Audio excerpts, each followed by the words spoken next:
Eu convido você a abrir a palavra do Senhor em Josué. Hoje, focando de um modo mais específico a parte final do capítulo 5,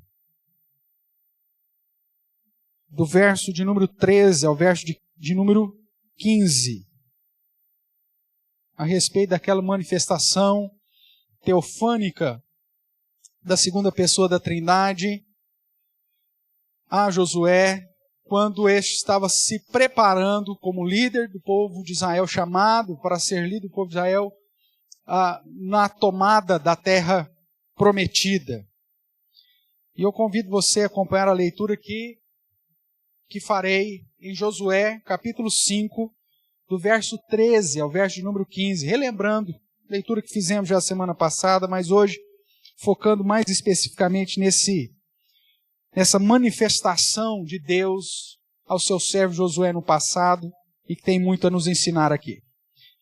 Diz assim, pois, a palavra do nosso Deus: estando Josué ao pé de Jericó, levantou os olhos e olhou, e eis que se achava em pé diante dele um homem que trazia na mão uma espada nua. Chegou-se Josué a ele e disse-lhe: és tu dos nossos ou dos nossos adversários? Respondeu ele: não, sou o príncipe do exército do Senhor e acabo de chegar. Então Josué se prostrou com o rosto em terra e o adorou e disse-lhe: que diz meu senhor ao seu servo? Respondeu o príncipe do Senhor do exército a Josué: descalça as sandálias dos pés, porque o lugar em que estás é santo. E fez Josué assim. Vamos orar mais uma vez, irmãos? Ó Deus de amor, nós bendizemos o teu santo nome, pela leitura da tua palavra, pelo culto que podemos prestar ao Senhor, não pelos nossos méritos, ó Deus, mas pelos méritos de Cristo, não segundo, ó Deus, a inclinação, o desejo do nosso coração, mas dirigido e guiado pela tua palavra. E agora clamamos, Pai, para que diante da leitura que fizemos, o Senhor mesmo, através do teu Santo Espírito, fale ao nosso coração, mediante, ó Deus, a fidelidade à tua palavra e a postura do teu servo do passado, para que possamos aprender como devemos nos portar diante do Senhor, esse Deus todo-poderoso, esse Deus grandioso, esse Deus soberano, o único digno de todo louvor, de toda adoração.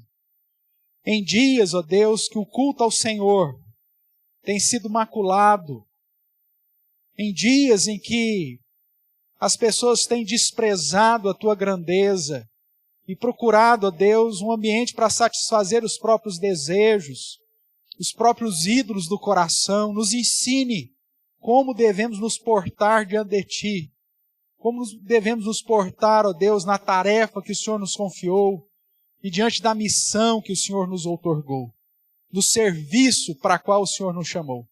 Seja, Deus, o serviço da adoração, seja do serviço que fazemos, ó Deus, em relação uns aos outros e na vida, Deus, como embaixadores e testemunhas do teu poder. Fale conosco, use a minha vida, apesar de mim mesmo, e que o Senhor assim nos edifique a todos. É o que clamamos no nome santo, poderoso de Jesus Cristo, o príncipe do exército do Senhor.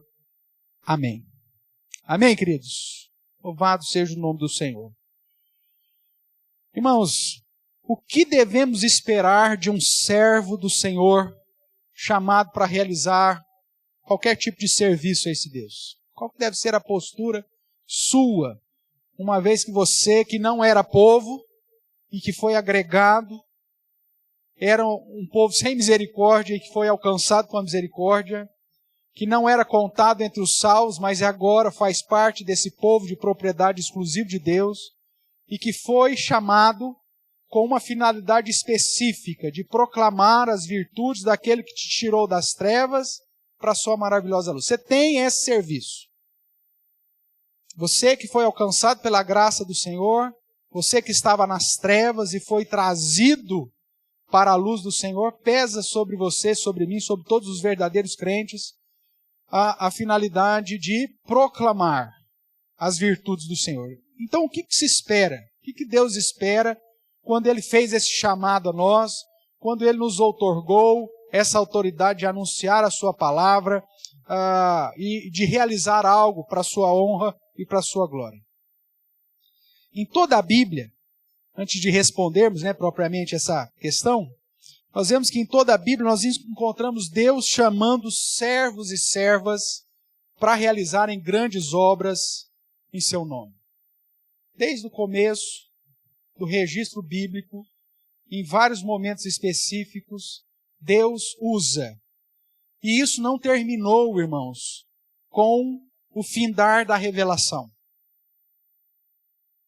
Atos dos Apóstolos ainda continuam através da igreja, sob a mesma ação do Espírito Santo, agora usando a sua vida, usando a minha vida.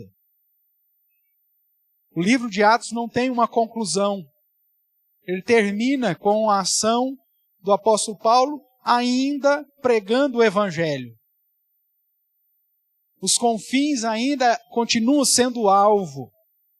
E nós somos instrumentos de Deus ainda nessa peregrinação e nessa história. Nós vimos que mesmo depois do período que fecha o período revelacional, o cânon bíblico, Deus, de tempos em tempos, usa servos e servos na história para que o trabalho avance. Isso foi feito durante todos esses séculos da era cristã. Alguns, obviamente, acabam ficando mais conhecidos, mas tantos e tantos outros que foram servos usados pelo Senhor para que hoje nós estivéssemos aqui adorando e servindo o nome do nosso Deus. Esse mês de agosto nós comemoramos o aniversário da Igreja Presbiteriana do Brasil. Muitas vezes nós trazemos à memória as obras que o Senhor fez através do seu servo, reverendo Simonton. Foi um missionário que veio pregar e plantar a Igreja Presbiteriana do Brasil. Mas ele não fez isso sozinho. E muito pelo contrário. Nós vemos que o seu ministério, por mais abençoado que for, dependeu de tantos outros servos e servas para que a semente fosse regada, a horta fosse cuidada, para que Deus de fato desse o crescimento. A nossa região mesmo contou com vários e vários missionários, irmãos, que desde o final do século passado vinham a cavalo pregar o Evangelho aqui na nossa região. A história da Igreja Presbiteriana do Brasil, registrada no livro que recebe como título esse nome, História da Igreja Presbiteriana do Brasil, volumes 1 e 2, apontam que a nossa região talvez tenha sido uma das regiões mais duras do Evangelho no estado de São Paulo. Enquanto em outros rincões do nosso estado e do país o Evangelho disseminava e a igreja crescia, a nossa região é descrita no livro das histórias da Igreja Presbiteriana do Brasil como terra árida, terra dura, terra seca, de perseguição. Aqui em Araraquara mesmo, foi a sede do julgamento de um evento que ocorreu na cidade de Jaú,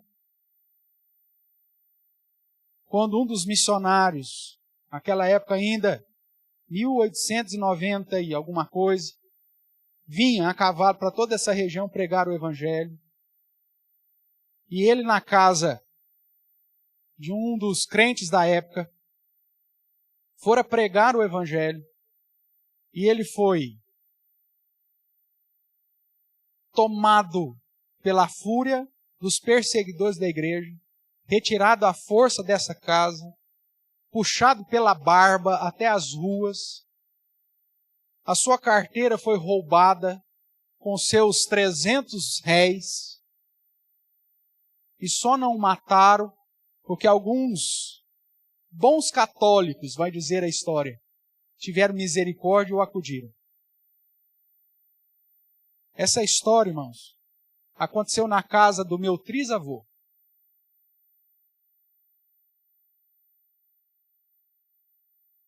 E esse mesmo pastor da Gama foi o responsável pelo plantio de várias igrejas da nossa região. Saía de Rio Claro, às vezes de jumento, percorria toda a nossa região, passando por aqui, Matão, Dobrada, Taquaritinga, São Lourenço do Turvo, Itápolis, Novo Horizonte, Borborema, e depois voltava, reforçando a fé dos crentes. Servos que talvez você nunca tenha lido nada a respeito dele, mas que foi um servo nas mãos do Senhor, e que se hoje estamos aqui como Igreja Presbiteriana do Brasil, fruto desses homens, não só dele, mas de tantos outros, que inclusive apanharam por conta da fé. Quando você vai para a história da Igreja Presbiteriana de Matão, que foi plantada justamente nessa época, 1895, e que debaixo do ministério da Gama perdurou pelo menos até o ano de 1900, 1903. Tamanha perseguição, cessou com o trabalho ali naquela região, migrou lá para Dobrada, da onde a Igreja Presbiteriana acaba sendo filha. E o trabalho em Matão só retorna em 1945, mas sem sucesso. E depois, 1970 alguma coisa, é que ele vem de novo a frutificar para ser a igreja que nós conhecemos hoje como Igreja Presbiteriana de Matão. Naquela época, irmãos, os perseguidores da igreja nos perseguiram de tal forma que a igreja que ficava ali na Avenida Cearinha Frota, onde provavelmente hoje é a chamada Casa dos Advogados de Matão, propriedade nossa ali, foi totalmente apedrejada, de tal forma que os crentes tiveram que vender aquela propriedade e ir para fora da cidade, para além do rio que corta a cidade, aonde ela está agora, lá na Avenida Campos Sales.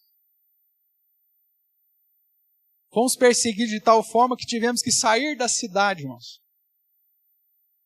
Quando eu fui pastor ali, no início do ano 2000, a igreja foi alvo de ovadas. O meu carro foi alvo de ovadas. Eu fui chamado pelo pároco da época de um demônio na cidade. Estou falando de 2000. Ano 2000, 2001. Ainda somos perseguidos, irmãos, por trazermos o Evangelho do Senhor. E é por isso que nós devemos andar como pedras vivas. Não somente os servos do passado, cujo registro estão nas Escrituras ou nos anais da história, foram de fato servos ou servas usados. Você deve ser um servo e uma serva usado na sua geração, independente das dificuldades e lutas. Porque Deus sempre chama servos e servas para realizarem grandes obras em seu nome. O que existe de comum, então, entre todos aqueles que foram chamados pelo Senhor para servi-lo? Olhando para o contexto bíblico, para o contexto histórico, nós podemos aprender com a história de cada um desses servos bíblicos, irmãos, o que de fato Deus deseja ver em nós. E essa realidade não muda.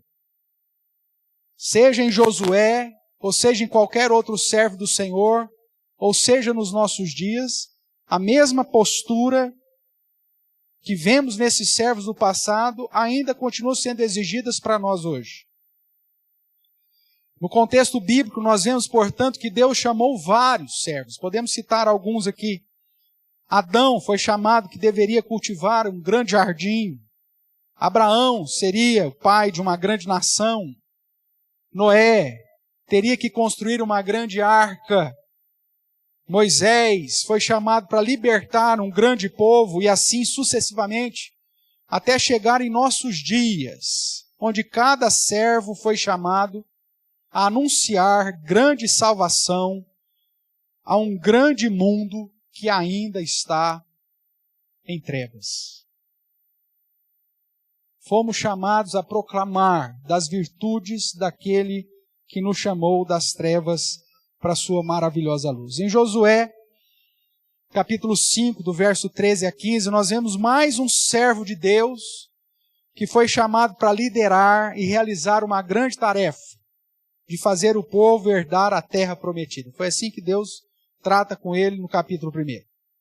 Sabemos que Josué, cujo nome significa salvação é do Senhor, sucessor de Moisés, ele foi dotado de dons especiais para realizar talvez uma das mais difíceis tarefas registradas na Bíblia, feita por um servo humano. E por que talvez a mais difícil, pastor?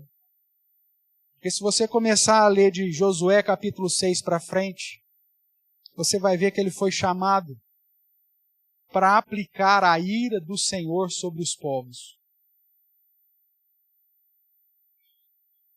Deus o chama para reconquistar Canaã. E para que isso acontecesse, ele teria que vir com espada na mão, matando homens, mulheres, jovens, velhos e bebês. Olha que coisa difícil. Amando do Senhor. Porque Deus aplica sobre essas nações da sua ira. Pois esses homens não reconheceram a grandeza do Senhor, não se arrependeram e preferiram adorar e servir a criatura ao invés do Criador. Dificílimo. Ser instrumento da justiça de Deus sobre os povos que haviam dominado a terra que fora prometido a Abraão. Mas mesmo assim, Josué serviu ao Senhor, como Deus queria. Não foi o que nós cantamos? No cântico que diz, usa-me a qualquer hora, em qualquer lugar, e do jeito que o Senhor quer, segundo a tua vontade. Agora tem gente que quando é chamado pelo Senhor, fala, não, Senhor, para isso aí eu não quero não. Quando Deus nos dota e nos chama para determinada coisa, fala, não, o Senhor vai desculpar, mas eu não tenho interesse nesse serviço não. Chama outro. Não podemos fazer assim, irmãos. Josué deveria introduzir e acomodar o povo de Israel na terra de Canaã. Porém, ele sabia que não estava sozinho. Capítulo 1, o próprio Deus declara que estaria com ele até o fim. Que não o desampararia, que não o deixaria. Além da promessa descrita no primeiro capítulo, agora nós temos um outro detalhe que demonstra essa realidade. A revelação de que o próprio Deus estava ali com ele. Se achava diante dele um homem, essa manifestação teofânica. Mas quando Josué olha, ele sabia, além do fato de que a grande obra a ser realizada dependia muito mais de Deus do que dele mesmo. Uma das expressões missiológicas, que retrata bem isso, é que nós estamos inseridos não numa missão nossa, mas nós estamos inseridos na missão do próprio Deus. Ele foi o primeiro missionário. Ele veio até nós. Ele se encarnou. Ele se aculturou. Ele submeteu-se aos costumes. Cumpriu a lei. Pagou o preço. Para que hoje eu e você estivéssemos em paz com o Senhor. Ele é o primeiro missionário. A obra dele é a chamada Missio Dei. E Josué sabia que acima do fato de ter um chamado específico, a obra continuava sendo do próprio Deus. E que mais? Deus prometera estar com ele. Nós estamos diante então do registro aqui de Josué 5:13 em diante dessa teofania, um momento onde Deus assume uma forma conhecida temporariamente para diretamente revelar-se ao seu escolhido e dar-lhe direcionamento. Como foi com Abraão, lá em Gênesis 18, como foi com Jacó, na luta, também com Moisés, Deus usou da teofania agora para revelar-se aos seus escolhidos esse período revelacional chamado de patriarcas. Agora era a vez de Josué. Irmãos, olha que visão maravilhosa. O verso 13 nos diz que ele levantou os olhos, olhou, ele estava ao pé de Jericó, ele sabia que Jericó seria o seu primeira missão, já havia mandado espias, Deus já havia dito que ele tomaria a terra, ele está diante então desta missão, e eis que ele olha e ele vê um homem que depois se revela como sendo o próprio Deus, o príncipe do exército de Yahvé, do exército do Senhor.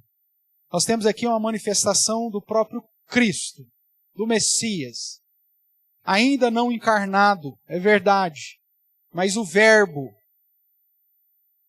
que ainda não se fez carne, mas que se manifestou temporariamente, de modo teofânico. Josué sabia das promessas de Deus, que este prometera estar com ele, porém a experiência registrada aqui em Josué 5 confirma de modo maravilhoso o quanto Deus é fiel. Deus não apenas diz para Josué, eu estarei contigo, mas ele dá uma experiência visível de que de fato estava. E para uma tarefa difícil. Como que ele se apresenta aí? Veja aí. Ele olhou, e eis que se achava em pé diante dele um homem que trazia na mão o quê? Uma espada nua. Josué foi chamado para uma obra de aplicação da justiça de Deus sobre as nações ímpias. E a manifestação teofânica do Verbo é uma manifestação de um homem de guerra. De um homem que está com a espada empunhada, desembainhada, espada nua. Que já estava preparado para a batalha e para aplicar do juízo e da ira de Deus sobre todos aqueles que haviam rejeitado o Senhor. Essa visão, irmãos, será vista novamente. Essa visão de Josué diante de Jericó será vista no dia final, pois o Senhor Jesus também é apresentado em Apocalipse como aquele que vem cheio de glória, cheio de honra, cheio de poder, e que julgará todas as nações e todos os povos ímpios da terra e os matará com a sua boca, com a espada que sai da sua boca sobre todos aqueles que o rejeitaram e que o desprezaram e que não o reconheceram como Senhor soberano sobre tudo e sobre todos. Josué tem uma experiência de Jesus revelado como o juiz, que vem com a sua espada para aplicar a ira e a justiça de Deus. Isso depois foi realizado através da figura do povo de Israel, enquanto esse estava fiel ao Senhor.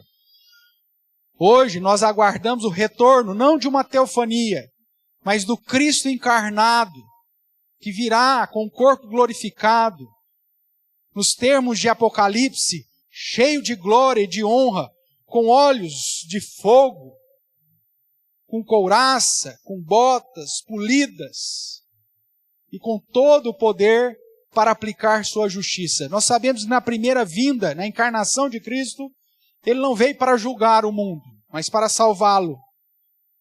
Porém, a promessa diz que quando ele voltar, ele vem para julgar.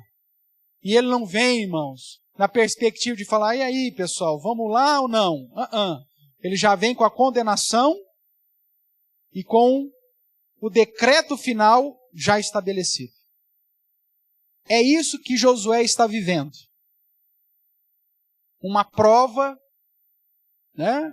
Uma demonstração daquilo que acontecerá no último dia. O juízo que Deus aplica sobre as nações da época de Josué serve de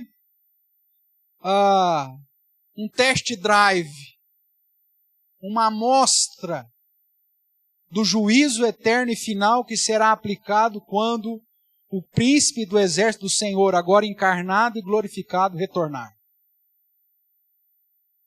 Josué, nesse período, irmãos, percebeu que Deus estava com ele. E não somente com ele, mas acima dele. Veja que o texto diz que ele está ao pé de Jericó, levantou os olhos, olhou, e eis que estava acima dos seus olhos um homem. E não apenas acima dele, mas que o estava acompanhando. E por isso Josué se achega a essa manifestação, que é temporária, mas é tangível, e pergunta: és tu dos nossos ou dos nossos adversários? E ele responde: não, eu sou o príncipe do exército do Senhor e acabo de chegar. Irmãos, o registro do texto e as respostas do príncipe do exército do Senhor demonstram isso. Que Deus não estava somente prometendo que estaria, mas estava de fato acompanhando e estando com Josué em todos os momentos. Mesmo que depois ele não tivesse mais a visão teofânica, a certeza de Josué é que Deus estaria com ele. Por isso, eu quero tratar dos irmãos da reação de Josué, esse servo fiel, conforme o registro de Josué 5:3-8, e qual que foi a resposta dele, a reação dele diante dessa manifestação teofânica. Qual que foram as posturas que Josué teve e que apontam para a postura que eu tenho que ter e que você tem que ter diante da obra do Senhor ou do Senhor da obra. Irmãos, a mesma promessa dada a Josué foi dada a você e a mim. Quando Jesus Cristo ressurreto aparece aos seus discípulos e diz, dá a ordem de proclamar as virtudes, de fazer discípulos de todas as nações, ele nos promete estar conosco todos os dias, até a consumação. Só que agora não com manifestação teofânica, mas com uma presença espiritual e real para todos sempre. Jesus está aqui. Esta é a promessa. E Ele está conosco à medida que estamos servindo a Ele. Quais devem ser as posturas diante dessa realidade? Como que você tem que se portar sabendo que Jesus está presente aqui? E que está contigo à medida que você realiza o chamado que Ele mesmo te deu. Quais posturas? Essa que nós vemos em Josué e que serve para nós. A primeira postura, irmãos, é a postura de humildade. Veja aí o que diz o verso 14. A manifestação teofânica, o Senhor vai dizer a ele, respondeu ele, não, sou príncipe do exército do Senhor e acabo de chegar. Então, qual foi a primeira reação de Josué? Então, Josué se prostrou com o rosto em terra. Irmãos, quando estamos cientes de quem estamos servindo e de quem está conosco enquanto desse serviço, não existe outra postura senão a postura de humildade. Prostrar o rosto em terra. A obra não é sua, a obra não é minha. A glória não é sua, a glória não é minha. Como igreja estamos servindo ao Senhor Todo-Poderoso. Ele nos chamou para essa tarefa. Ele nos chamou para servi-lo. Mas quando esta igreja, ou este servo, ou esta serva, perde a noção de quem estamos servindo e a quem estamos servindo, e ao invés de se manter prostrado diante desse Senhor, essa pessoa se exalta a si mesma. Essa pessoa se envaidece, se engrandece.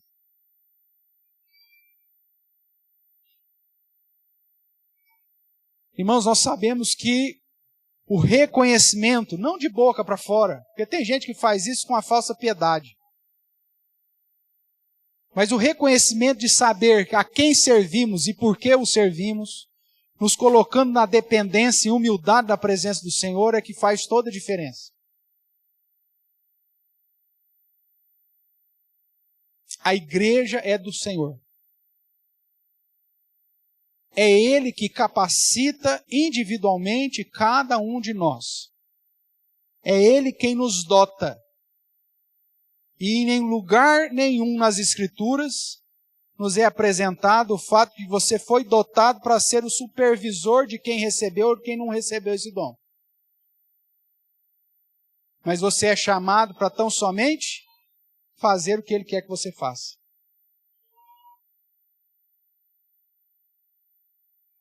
A igreja do Senhor não tem o dom lá de fiscal. Porque todos os dons têm como objetivo te conduzir a ser servo. Em humildade. Por isso, seja qual for o dom que recebi, como um servo humilde, eu vou simplesmente obedecer. Ah, não quero esse dom. Ou, não quero esse ministério, eu não quero esse serviço, eu quero outro. Não. O servo não tem querer, meu amigo. Ele, em humildade somente, obedece aquilo que o Senhor o designa. Josué era o líder do povo, mas ele não se fez líder. Ele reconheceu que a sua posição diante do príncipe do exército do Senhor exigia dele humildade. Ele poderia ter chegado e falado, quem é você? Você é dos nossos ou dos inimigos? Eu sou o príncipe do exército do Senhor. Ah, muito prazer, eu sou o líder. Eu sou aquele que foi chamado para libertar o povo. Afinal de contas, ele o era. Deus já havia chamado ele categoricamente para aquilo. O chamado de Josué tinha sido explícito e claramente para ele. Você vai fazer esse povo herdar, e eu sou contigo.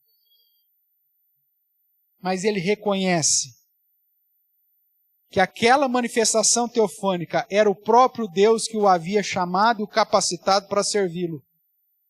Então, em humildade, ele faz o quê? Prostra, rosto em terra. Josué reconhece que a sua liderança sobre o povo é fruto da vocação de Deus. E reconhece o príncipe do exército do Senhor como o verdadeiro líder. Jesus é o nosso pastor, irmãos. É Ele quem nos conduz. É Ele quem morreu por nós. A igreja é dele. Ele é a cabeça e o cabeça. E é a Ele que nós devemos nos submeter e submeter aos padrões que Ele estabeleceu dentro do convívio da coletividade. Um grande erro de qualquer servo de Deus chamado para servi-lo é pensar que a obra é nossa e não de Deus. Primeira característica que vemos em Josué e que precisa ser vista em todos nós. Diante do Senhor nós temos que nos apresentar em humildade. Ele é o Senhor da obra. Você não foi chamado para ser o Messias. Você não foi chamado para ser o Salvador da igreja. Ele sim. É diante dele que devemos nos prostrar. É diante dele que devemos colocar o rosto em terra, reconhecendo que ele é o Senhor da igreja. Ele é quem capacita. Ele é quem disciplina. Ele é quem conduz. É ele que chama. É ele quem dota. O meu serviço em zelo ao chamado do Senhor precisa ser realizado com esse zelo, mas em humildade diante de Deus. A segunda postura que vemos em Josué e que deve ser vista em todos nós, irmãos, ainda na sequência aí do verso 14, diz: então Josué se prostrou com o rosto em terra, e qual que é o segundo verbo que está aí? E o adorou. A palavra aqui, o adorou, aponta para a reverência dele, reconhecendo que o príncipe do exército do Senhor era digno de ser adorado. Se ele não tivesse certeza de que o príncipe do Senhor, ou do exército do Senhor, era o próprio Deus, ele estava entrando aqui num caminho ou numa situação de enrascada. Porque ele havia aprendido recentemente com a revelação da lei de Moisés que a adoração deve ser prestada somente a quem? A Deus. Mas ele adora porque ele tem plena convicção de que o príncipe do exército do Senhor nada mais é do que o próprio Deus. Uma manifestação do próprio Deus. Entendemos, portanto, irmãos, que o príncipe do exército do Senhor nada mais é do que o Verbo, do que Jesus, antes da sua encarnação. E é justamente por isso que este príncipe aceitou a adoração de Josué. Se não fosse o próprio Deus em manifestação teofânica, esse príncipe teria feito como os anjos fizeram todas as vezes que alguém tentou adorá-lo. Quando o anjo aparece para Pedro, Pedro se dobra diante do anjo, levanta. Quando João se prostra diante do anjo, o que o anjo fala? Eu sou conservo teu, levanta antes que Deus veja. Mais ou menos assim. Porque os anjos sabem que somente Deus é digno de toda a adoração. Quando Josué se prostra e adora, Josué reconhece no príncipe do exército do Senhor, que é o próprio Deus, teofânico, manifestação teofânica, e o próprio príncipe recebe essa adoração, deixando claro que ele é uma manifestação do próprio Deus.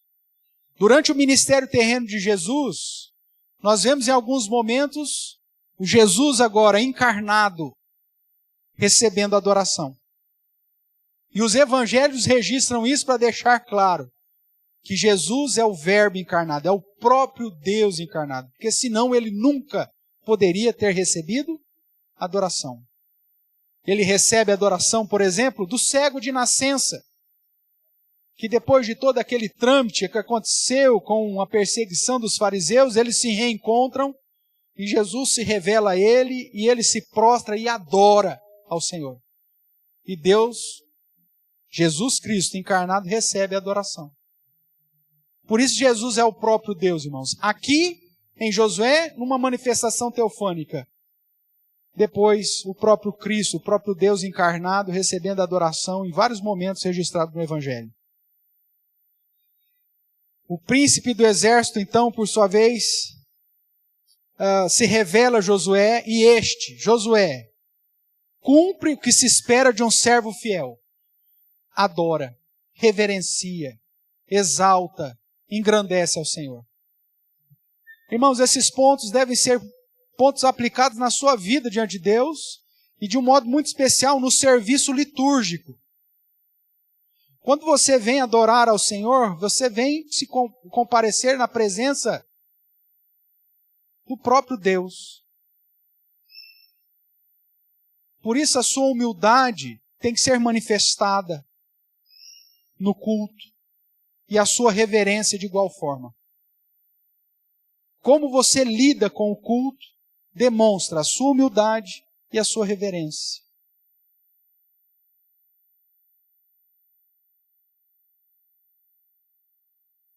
Infelizmente, muitos daqueles que se dizem servos e servas do Senhor têm vivido uma soberba espiritual tamanha que acham que o culto, ouvir a presença do Senhor é algo desprezível. Não estou falando com você que está aqui, não. Estou falando com você que está me ouvindo aí pela internet. Que tem condição de estar aqui e não está. Que se acha talvez melhor do que esses que estão aqui. Que se acha melhor do que aqueles que talvez subam aqui. Seu miserável. Falta-lhe humildade. Falta-lhe reverência. Em reconhecer que o culto não é voltado para você, mas é voltado para o príncipe do exército do Senhor. E que vai vir julgar. É para você que eu estou falando, que está me acompanhando aí na tela da sua casa de pijama. Que despreza o culto. Que despreza o alvo de adorar ao Senhor. Reverência, irmãos. Adorar ao Senhor não conforme o seu coração acha que deve adorar, mas de acordo com aquilo que o próprio Deus estabelece em sua palavra.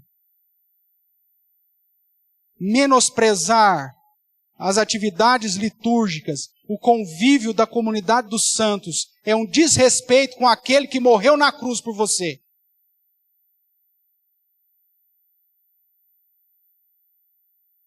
É dizer para o príncipe do exército do Senhor, que está com espada nua nas mãos, que você não vai lutar. O problema é seu. É falta de reverência. Um grande erro de qualquer servo de Deus, chamado para servi-lo, é buscar a glória para si, e não para Deus, no executar da obra que Ele mesmo nos confiou. Irmãos, somos todos farinha do mesmo saco, alcançados pela graça do Senhor. Todos nós, sem Cristo, estaríamos na mesma sarjeta das trevas do pecado. Você não é melhor do que ninguém.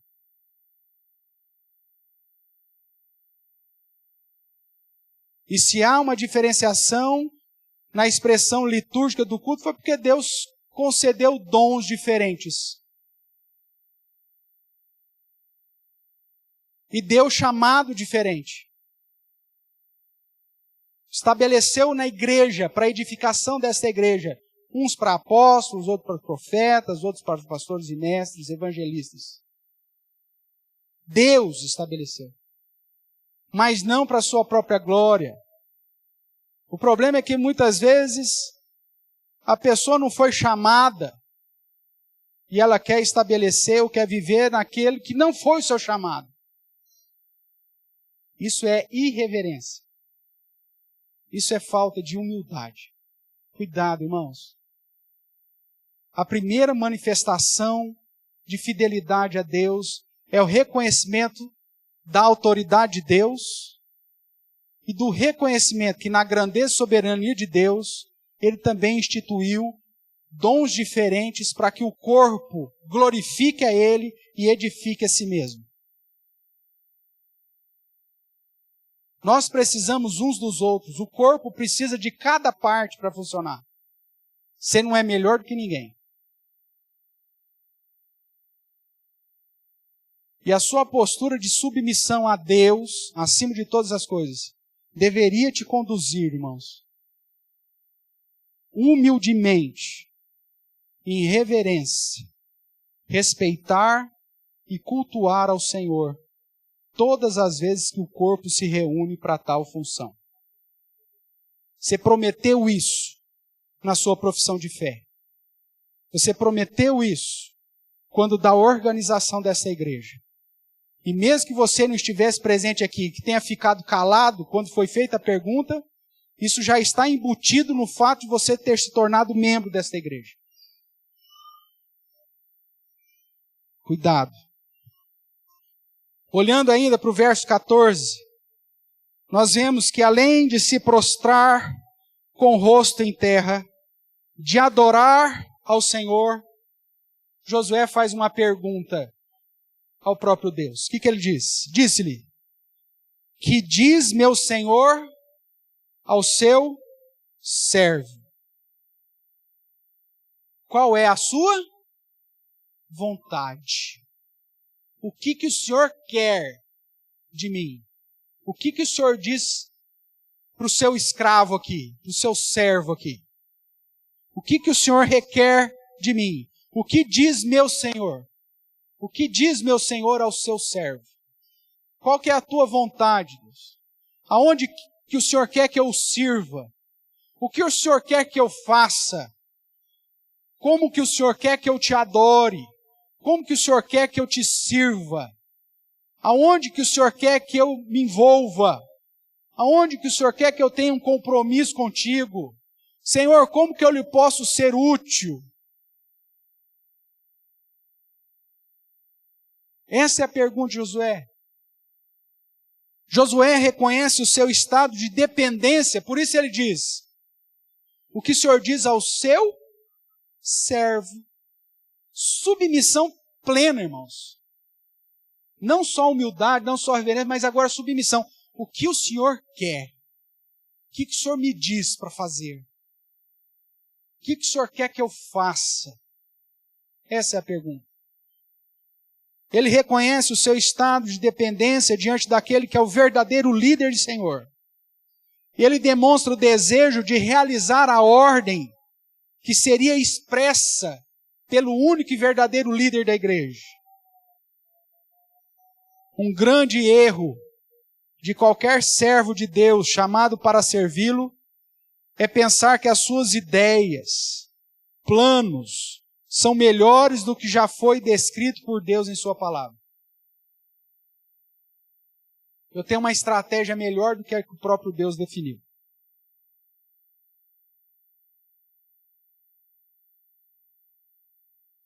Eu não concordo com aqueles que o Senhor chamou e estabeleceu no determinado ministério. Por isso que eu não vou ajudar mais. Deus erra, meu irmão? Deus deixa de ser soberano, meu irmão? Deus deixou de ser soberano quando chamou o líder do departamento que você está envolvido? Deus errou e falhou na sua soberania quando colocou aquele irmão sobre a sua vida, como autoridade sobre a sua vida? Deus errou no resultado da eleição dos nossos presbíteros? Deus falhou quando me colocou como pastor sobre essa comunidade? Se você acha que errou, meu amigo, cuidado com a espada nua na mão do príncipe do exército do Senhor, porque a briga não é comigo, a briga não é com o presbítero Paulo, não é com o presbítero Mauro, não é com o presbítero Abner, não é com diáconos que foram instituídos, ordenados nessa igreja, ou qualquer outra liderança que foi constituída em qualquer departamento da sociedade. A briga é com o dono da igreja. Coloque-se no seu lugar.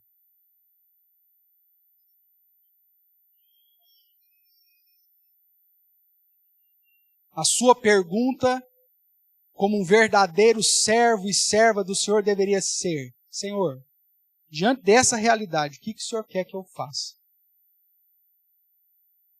Ou como Isaías diz: eis-me aqui. Se nós perguntássemos mais ao Senhor o que Ele quer que nós façamos, do que tentar impor a nossa vontade sobre os demais irmãos, nós seríamos muito mais produtivos para a honra e glória do Senhor. Cuidado! As suas ideias, estratégias e planos não são melhores do que a estratégia, os planos e as ideias de Deus. Olhando ainda, agora para o verso 15. Ele se prostrou com o rosto em terra, humildade. Ele adorou, mostrou reverência. Perguntou o que o Senhor queria dele. Submissão. E aí o verso 15 diz: Respondeu o príncipe do exército do Senhor a Josué: descalça as sandálias dos pés, porque o lugar em que estás é santo. E qual foi a resposta de Josué? E fez Josué assim. A quarta postura diante de Deus, irmãos. Mesmo que você não entenda, tirar um sapato aqui, nós estamos para guerrear ali, você vai mandar eu tirar o sapato, por que o senhor está querendo mandar isso? Não importa. Deus mandou, o que você faz? Obedece.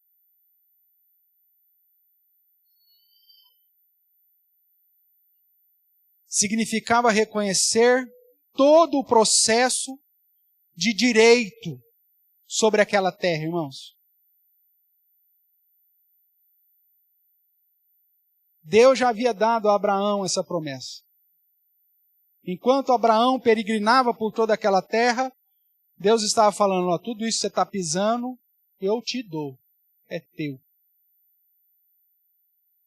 Toda vez que o Senhor chama para se revelar aos seus servos, Ele diz, tira sandália dos pés. Foi assim também com Moisés.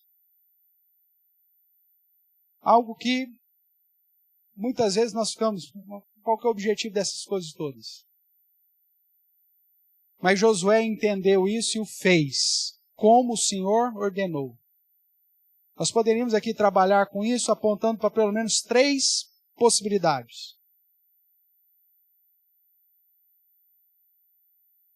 Que mostra, primeiro, essa referência do Senhor em afirmar a potencialidade e a aquisição da terra que Ele já havia dado e prometido a Abraão. Para demonstrar a ideia de que esse servo não pode confiar nos seus próprios esforços. E uma outra possibilidade que alguns apresentam é que demonstra a própria consagração ao serviço do Senhor, fazendo uma conexão com o fato que Jesus tira as sandálias dos pés dos apóstolos para lavá-los, antes de vencer na cruz e indicá-los para que eles preguem o Evangelho a toda criatura. Seja lá qual for a interpretação, não importa. O que importa aqui é entender que a postura de Josué diante da ordem explícita de Deus foi de obediência. E fez Josué assim. A mesma frase dita a Moisés ecoou nos ouvidos de Josué. Tira a sandália. Aqui havia uma relação com a obra iniciada em Moisés e que deveria ser terminada com Josué. Um grande erro de qualquer servo de Deus chamado para servi-lo é não realizar a tarefa que Deus nos confiou de modo rigorosamente obediente. Deus nos chama para obedecê-lo, irmãos. Deus te trouxe aqui para obedecê-lo. Deus te trouxe aqui para você ser instrumento nas mãos dele de bênção, de edificação. Mas se você não obedecê-lo, você vai ser pedra de tropeço, ao invés de ser instrumento de bênção. Uma coisa você pode ter certeza. Todo servo ou toda serva que tiver humildade diante de Deus, reverência, submissão e obediência, será bem-sucedido e glorificará o nosso Deus. Será instrumento de bênção e de edificação na vida uns dos outros. Mas todo aquele que acha que é dono, como foi Diótrefes, como foi alguns na história, todos aqueles que desprezaram e mudaram o culto, todos aqueles que não se submeteram à ação soberana de Deus, inclusive em reconhecer os dons distribuídos e a autoridade, o chamado ministerial, todos aqueles que desobedeceram ordens claras de Deus, se deram mal na história, irmãos. Pode até pensar que por um momento estão por cima da carne seca, mas vão se dar mal. A história nunca acaba bem. Poderia contar aqui várias histórias. Irmãos que amargaram situações terríveis na vida porque lhes faltou humildade, reverência, submissão e obediência. Não caia nessa. Concluindo, um verdadeiro servo, chamado para realizar uma grande obra, além de saber que o grande Deus está com ele, sobre ele, além dele, deve demonstrar humildade, reverência, submissão e obediência. Somente assim seremos um grande servo fiel de Deus. Que tais posturas vistas em Josué, diante do Senhor, sejam vistas em cada um de nós que fomos chamados para servi-lo. Pregamos a Cristo porque Ele está conosco. E se você olhar para o próprio Cristo, que no exercício da missão como Redentor, se humilhou, deixou a sua glória e se fez como um de nós. Adorou ao Senhor e engrandeceu ao Senhor durante seu ministério terreno. Se submeteu às autoridades, mesmo quando elas eram injustas, porque sabia que todas elas foram instituídas pelo próprio Deus soberano. E obedeceu até a morte. E morte de cruz. Que vejamos em Josué as mesmas posturas vistas em Jesus, o Josué do Novo Testamento. Para que, seguindo o exemplo do servo do passado e do próprio Cristo, possamos nos apresentar diante de Deus com as posturas corretas. Humildade, reverência, submissão e obediência. Que Deus assim nos abençoe.